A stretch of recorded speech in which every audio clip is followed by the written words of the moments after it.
1 month before our wedding, I found out she was still messaging her ex, telling him I'm only marrying him for stability. When I asked her about it, she said, "So, a girl's gotta survive. I didn't fight. I just canceled everything." She showed up at the venue in a dress to an empty building. Before we start, I just want to say thank you for being here. It means the world. But take a look at this. Only 8% of people watching are subscribed. If you enjoy these stories and want to support more of them, just one click makes a huge difference. I'm sitting in a bar 3,000 miles from home, drinking a beer that costs too much, realizing I should be on my honeymoon right now. Instead, I'm here alone, halfway through a 2-week motorcycle trip up the Pacific Coast Highway, something I've always wanted to do but never found the time for. Funny how life works out sometimes. Let me back up. I'm 34, own a property restoration business that specializes in historic homes. Started working construction at 19, took night classes in business management, and built something I'm genuinely proud of. I now have 15 employees and contracts booked solid for the next 8 months. Life's been good on the professional front. My personal life was looking pretty good too, or so I thought. I met Tessa, 31, 3 years ago, when her design firm was hired to work on a Victorian renovation my company was handling. She was sharp, ambitious, and we clicked immediately. Our relationship progressed naturally, and about a year ago, I proposed. She said yes, and we set the date for June 25th. Wedding planning was mostly her thing, though I helped where I could. My main contributions were handling the venue, an old converted warehouse with exposed brick that cost a fortune, and managing our honeymoon arrangements to the Maldives, another small fortune. Tessa handled everything else: the dress, flowers, invitations, all of it. All told, we were looking at around $60,000 for the wedding and another $15,000 for the honeymoon. We split the costs based on our incomes, which meant I was covering about 70%. I wasn't thrilled about spending that much, but Tessa insisted this was her only wedding and wanted it to be perfect. I figured it was worth it to make her happy, and my business was doing well enough to afford it.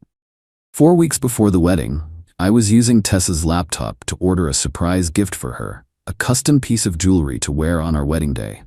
She'd left her laptop at my place and told me the password 100 times for various reasons, so this wasn't unusual. As I was searching through Etsy, a notification popped up from Instagram. The preview showed just enough. "Miss you too. This separation won't be forever." I don't consider myself the jealous type, and I'm not one to snoop, but something about the wording set off alarm bells. I clicked on it. It was from Brandon, her ex-boyfriend from before we met. The one she claimed was ancient history and completely out of the picture. I scrolled up to see their conversation, and what I found made my stomach drop. Sometimes I wonder if we're making a mistake by not trying again. You know how I feel? I never wanted to end things. Life is complicated. I'm only marrying him for stability. He's a good guy, but what? But he's not you. He doesn't make me feel what you do. He's safe, reliable. So why go through with it? A girl's gotta survive. His business is taking off and he adores me. We'll have a beautiful house and I won't have to worry about money again. And us? Who knows what the future holds? I'll always have a special place for you. There was more, much more. Messages going back months, interspersed with regular intervals where they'd switch to phone calls or meet for coffee when she was in his city for work. Nothing explicitly physical from what I could see, but the emotional betrayal was crystal clear. I sat there for a long time just staring at the screen, trying to process what I was reading. This woman I thought I knew, who I was planning to spend my life with, was settling for me while pining for someone else. When Tessa came over that evening, I decided to approach it directly. I'm not one for games or dramatic reveals. "Is there something you want to tell me about Brandon?" I asked as she was taking off her coat. Her face registered surprise, then quick calculation, then a forced casual expression. "Brandon? What about him? I saw your messages on Instagram." She froze momentarily, then sighed. "You went through my private messages?" Classic deflection. Not denying, just attacking my methods. "A notification popped up while I was using your laptop, with your permission, to buy you a gift, but that's not the point. You told him you're only marrying me for stability. She sat down across from me, not looking particularly remorseful. Just caught. It's not what you think. Really? Because it looks like you've been emotionally involved with your ex while planning our wedding. It looks like you don't actually love me, but you do love my financial prospects. Please, tell me what I'm misunderstanding. She stared at me for a moment, then something shifted in her expression, a sort of resignation mixed with defiance. Fine. Yes, I still have feelings for Brandon. We have a connection that's hard to explain, but that doesn't mean I don't care about you. Care about me? Or care about what I can provide? She shrugged. Actually shrugged. So, a girl's gotta survive. Do you know how many women marry for security rather than passion? At least I'm being honest about it now. I couldn't believe what I was hearing. The callousness stunned me. You really don't see anything wrong with this? I asked. Look, Brandon and I have history, but he's never been reliable. You are. You're stable, successful, kind. Most men would be thrilled to have a woman like me, even if I occasionally talk to an old flame. Occasionally talk to? You told him you're only with me for my money, and that you still have feelings for him. I was just venting. Everyone says things they don't mean sometimes. But her eyes told a different story. There was no real remorse there, just annoyance at being caught. I took a deep breath. I think you should leave. Don't be dramatic. We're getting married in a month. All our deposits are paid. My family is flying in from across the country. Not anymore, I said quietly. What's that supposed to mean? It means the wedding is off. I'm not marrying someone who sees me as a meal ticket. She laughed, actually laughed. You're upset, I get it, but you'll calm down and realize you're overreacting. We can talk about this tomorrow. There's nothing to talk about. Please leave. For the first time, concern flickered across her face. You can't just cancel a wedding a month before. That's insane. Think about all the money we've already spent. I'd rather lose the deposits than spend my life with someone who doesn't love me. After she left, still convinced I'd change my mind, I made a plan. I didn't yell, didn't throw things, didn't drunk text her friends or family. I just methodically went about dismantling what would have been the biggest mistake of my life. First, I called the venue and explained the situation. The manager was surprisingly understanding and said that while they couldn't refund my deposit, they would leave the reservation in place through the date as a professional courtesy. Just in case, she said kindly. I thanked her but assured her there was no just in case here. Next, I called the honeymoon resort and canceled our reservation. They had a 30-day cancellation policy, which meant I lost that deposit too, but I was past caring about money at this point. Then I contacted everyone on my side of the guest list, family, friends, colleagues, and informed them the wedding was off. I was direct but didn't share the details. Just said, Tessa and I have decided to end our relationship. I apologize for any inconvenience. Most were shocked but supportive. I didn't contact her side of the guest list. That was her responsibility. Tessa called me constantly for the next 2 days, alternating between anger, pleading, and practical concerns about the wedding. I didn't pick up once. Instead, I texted, the wedding is canceled. I've handled my side of things. Please don't contact me again. She showed up at my house unannounced, demanding we talk. I told her there was nothing to discuss and closed the door. She waited on my porch for 2 hours before finally leaving. Through mutual friends, I heard she was telling everyone I was having cold feet and that the wedding was still on. She hadn't canceled anything on her end, nor had she told her family or friends the truth. 3 weeks passed. I focused on work, spent time with supportive friends, and began planning a solo trip for what would have been our honeymoon. I'd already paid for the time off, might as well use it. A week before the original wedding date, Tessa's maid of honor, who I'd always gotten along with, reached out to me directly. Is it really over? Jen asked when I agreed to meet her for coffee. Completely, I confirmed. She's still getting ready like it's happening. Final dress fitting was yesterday. She told her parents you two had a fight, but worked it out. I shook my head in disbelief. I've been crystal clear with her. The wedding is off. Jen looked troubled.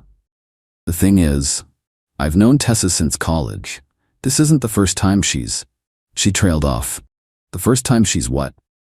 The first time she's had a backup plan. Brandon was actually her backup when she was with her ex before him. Then you became the stable option when Brandon couldn't commit. Jen looked genuinely remorseful. I should have said something sooner. This new information just confirmed I'd made the right decision.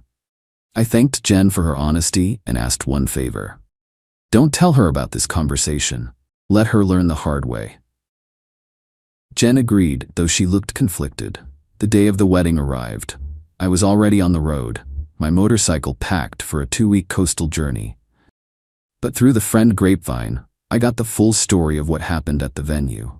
Apparently, Tessa arrived early with her bridesmaids to get ready, telling them I'd be arriving with my groomsmen separately. The venue staff, true to their word, had kept the reservation open, but hadn't set anything up. No chairs, no altar, no decorations. When Tessa demanded to know why, they simply said, the event was canceled weeks ago by the contract holder. Still, she maintained that there must be a mistake. Her bridesmaids helped her into her dress, did her hair and makeup, all while Tessa kept checking her phone, insisting I was just running late. As the supposed ceremony time approached, her guests began arriving, confused by the empty venue. Her parents tried calling the venue manager, who simply showed them the cancellation notice with my signature. Meanwhile, Tessa stood in her wedding dress in an empty building, finally facing the reality she'd been denying for weeks. According to Jen, when it became undeniable that no wedding was happening, Tessa had a complete meltdown in front of everyone. The truth about why I'd ended things came out in her hysterical explanations, including her admission that she'd been stringing both me and Brandon along. Brandon, who she'd secretly invited to the wedding as a guest, presumably to rub in what she was sacrificing for stability, slipped out during the chaos. Her father ended up settling the bill with the venue for the wasted day and apologized to all the guests, many of whom had traveled significant distances. The entire fiasco cost her family thousands, on top of all the non-refundable deposits I'd already lost. That was 2 weeks ago. I've been on the road since, finding a strange peace in the solitude and the constant movement. My phone periodically lights up with messages from mutual friends, sharing updates I haven't asked for but can't help reading. Tessa's design firm put her on leave after she had a breakdown at work. Her parents are furious. Apparently they paid for a lot of the wedding too. Brandon blocked her on everything after the wedding disaster. I haven't responded to any of these updates.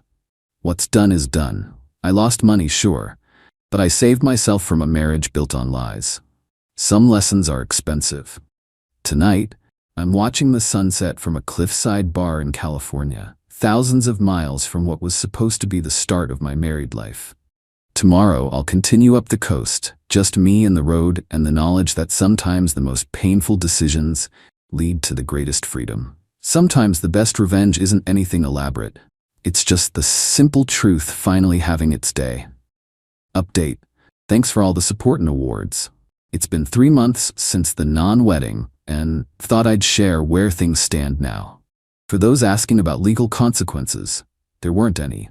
Since I was the primary contract holder for most vendors and the one who canceled, all I lost were the deposits I'd already paid.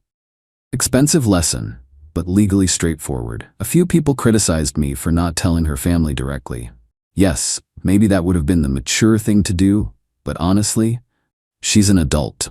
It wasn't my responsibility to manage her relationships or explanations.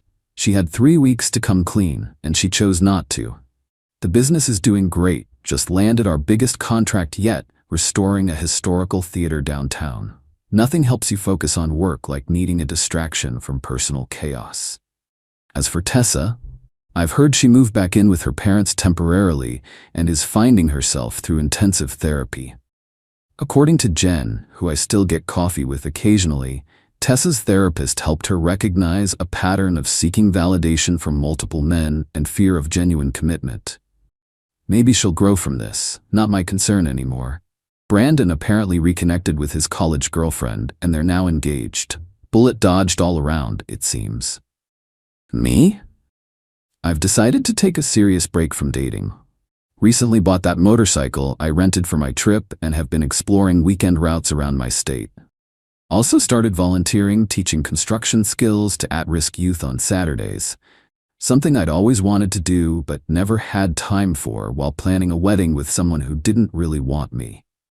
Sometimes life's hardest moments are just redirections to where you should have been all along. Not saying I'm thankful for what happened, but I'm at peace with where it led me. Final thought: trust your gut. If something feels off in your relationship, pay attention to that feeling. It might just save you from a lifetime of regret, or at minimum, from standing alone at the altar.